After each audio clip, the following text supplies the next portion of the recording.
Hi, I'm Connie Lee, President and CEO of Angioma Alliance. I just want to take a few minutes today and walk you through our website. It's a very big website with a lot of sections, and I know sometimes it can be confusing. So I just wanted to give you a little introduction to where you can find things and what kinds of information we keep on there. So let me first share my screen so that you can see it. And make it a little bit bigger for you. So this is our home screen. When you go to angioma.org, this is what you will find. On this screen, there's so many things going on. First off, if you're at the top of our page, you can see about the Alliance. When you click through there, you'll get information about us. You'll get our history, our mission and goals, who our staff and board of directors and scientific advisory board are, if we're looking for any new employees, and also how to contact us. Also on the home page, you will be able to offer, change the language in which our pages are displayed in case you need them in something other than English. Here we have a little link that you can click to become a volunteer. It leads you to a form where you would enter your information, your contact information, a little bit about you so that we can start thinking about what volunteer positions would be most appropriate for you, or who to connect you with in order to make the best use of your time. There's also a little text box on the right here called Enter Email to Receive e-newsletter. Please use it. That way, when the newsletter comes out or any other really important announcement, we push that information to you so that you don't have to come back here to keep looking for it. Here we also have a news slider. So you can see right on the home page, if there's something really important happening, it will be listed here. Right now, we have a request that you complete your Cavernous angioma patient registry profile, incredibly important. We have an announcement, excuse me, of the webinar that we're going to be running this evening. A call for you to save the date so that you can come to Silver Spring, Maryland and be part of our National Patient Conference in November. And also a call for you to contact your legislators so that you can be part of the solution and let legislators know about the CCM CARE Act, which was just introduced. If you click that right arrow, you'll also get a second list of important things. You will learn here about the first clinical drug trial for symptomatic hemorrhage. You'll be able to click through to our clinical care guidelines, learn about our free genetic testing program, and also just get through to our patient guide. And usually we just try to keep 8 things on there because we don't want to get you overwhelmed, but this is the best place for you to find in an instant what's going on, what's important that you should know about. We have our menus at the top that provide you with extraordinary amounts of information. I have to say, if you click through on About Cavernous Angioma, you will get all of the information that you need in order to make good decisions about your care. It starts with an overview, but it goes through some fast facts that you can share just if you're looking to explain the illness quickly to people who are important to you but may not have the interest in learning about it in depth. And this also can be used for parahealth professionals and others. You can get through to the CCM clinical guidelines. Those are care guidelines written for physicians.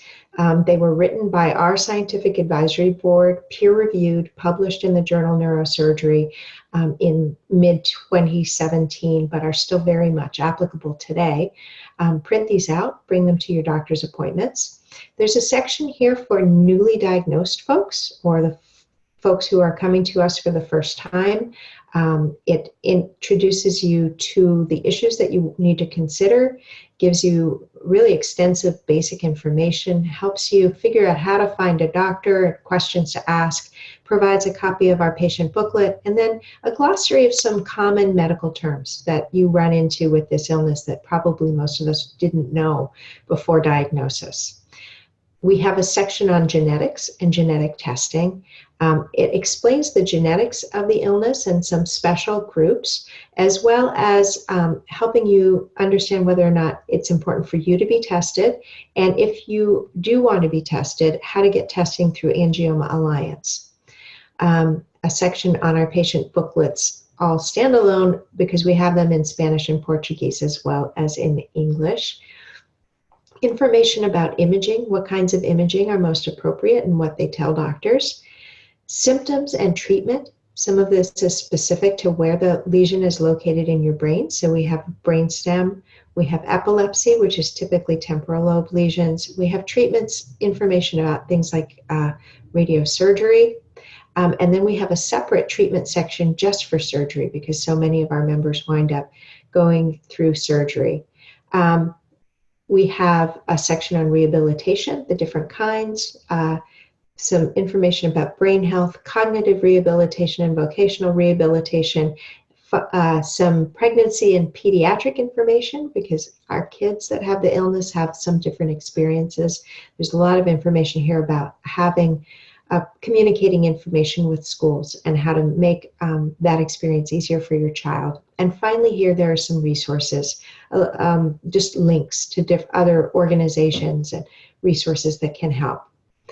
In the Get Connected section, you'll find information about our Community Alliance program, which is our local program where we have basically chapters that are geographically contained, and it's growing, and we would love for everyone to participate. And along with that, we have our second menu item there is a map that will allow you to just click on your state, and when you click on it, you'll be able to see not just the community alliances near you, but also other resources. For example, here are our officers of the Community Alliance, and then coming down, are there any upcoming events? And this one there is not, but also, is there a clinical center or a center of excellence near you?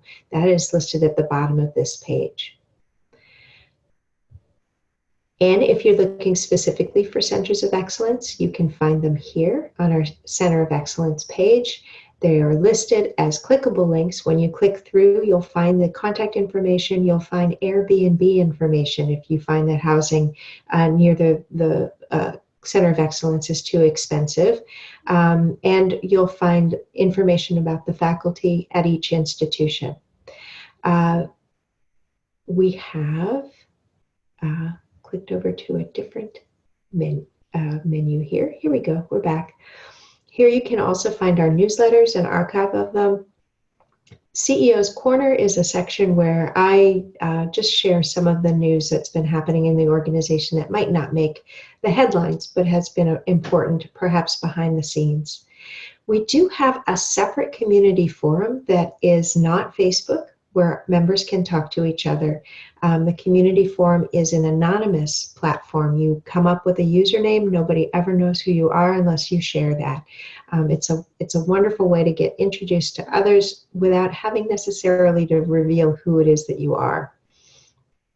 We have a link to a list of our international organizations. There are so many of them right now. And again, our Spanish and Portuguese booklet. Many of our members have blogs or have shared their stories with us. We have a section for that, as well as links to our Facebook, YouTube, and Twitter pages. In the research section, we provide all of the information that you need in order to become involved in research and also to stay abreast of what's been happening. It shows you the opportunities here. You can click through and get connected to the registry or to various trials. It gives you information about what being involved in a clinical trial means. What is a clinical trial? How do they run? What are the phases? What is expected of participants? We have very important information here about treatments that are in development. This is where you will see the list of drugs and how far along they are, and other kinds of treatments like microbiome that's in research right now. Here is some research news. Our Chief Scientific Officer puts the summaries of the most recent research that's published here. And then finally, here's a listing, research around the world, of all of the laboratories that are doing work anywhere. It lists the institution and the type of work that they're doing. So if you're curious what's happening, that's where to go. We have a section for professionals that I'm not going to go into right now. It specifically is for professionals, but here we have information about how to get involved. And this, when you're feeling a little more comfortable with your diagnosis, is a very, very important thing to do. Getting involved is the way of cutting through the hopelessness and empowering yourself. When you get involved, you're working toward the solution. At this time, we have opportunities in legislative advocacy for the CCM CARE Act. We have our local community alliances and research that I just mentioned. And we also have online events throughout the year. Rare Disease Day, our June Awareness Month, Giving Tuesday in November. And you can make your own event, a Facebook fundraiser, or join one of our webinars or one of our online support groups. There are multiple ways, just sitting in your own home, that you can become involved. Or, even better, become involved in person. We have an upcoming events page that you can click on, and it will show you where around the country we already have events scheduled. But please don't feel shy about holding your own event. All of our events start small and build themselves up, and it takes the initiative of just one person to begin an event. And now that we have community alliances, it almost is never one person anymore. They are almost always held in the context of a community alliance. So you have a team on your side.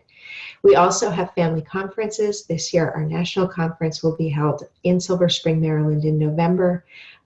Many of our members regularly participate in walks. We offer some fundraising and awareness tools. And we also have information here about how to get involved in New Mexico with the Baca Family Historical Project, which is specific to those with the common Hispanic mutation. And then finally, on our website, we can provide you with ways to give. Obviously, our work requires funding in order to continue. This is where you could go to click that button and donate, or mail the address to mail in your donations. We tell you about how we use your donations, information about some of our major donors who have offered such generous support for us in the past, and then some other ways that you can donate your car, do some planned giving for the future, perhaps make us part of your estate plan, et cetera, et cetera. This is where you will find that information. So that's just a little tour of the Angioma Alliance website.